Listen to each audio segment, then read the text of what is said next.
Hi guys, I'm Chef Avi, and in this super quick episode of Avi's Kitchen, I'll be showing you how to make curry powder.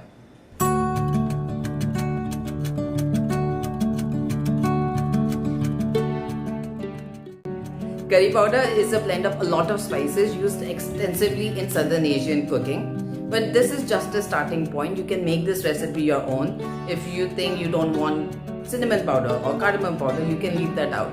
If you think you need something else, maybe like a fennel powder, you can add that in. But this is my lazy way of doing things. I'm using cumin powder, black pepper powder, so that it's quick and it always stays in my pantry whenever I need it. But if you are one of those people who like to make their spice mix every single time they're cooking, you can actually use cumin seeds and maybe coriander seeds, toast them lightly and blend them. That way you'll have a much fresher masala.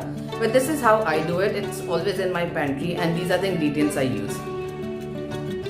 Ground coriander powder, dried ginger powder, mustard powder, black pepper powder, cumin powder, cinnamon powder,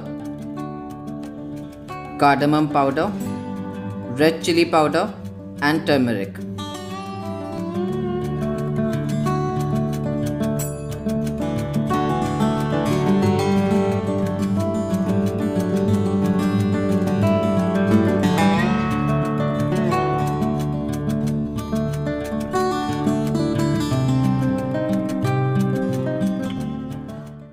Once I've mixed in all the spices, I like to store my curry powder in a mason jar with lid and label them, just because I have a lot of homemade spice mixes in my pantry. This way I know which one is which.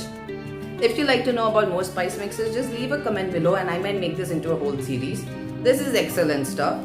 I use this in my baked Portuguese chicken. I use this for regular chicken dishes like chicken curry and chickpea curry, paneer, potatoes, like anything, you name it. If you use this in any of your recipes, do let me know on Instagram at Avi's Kitchen. Until then, like this video and subscribe to my channel. Bye bye.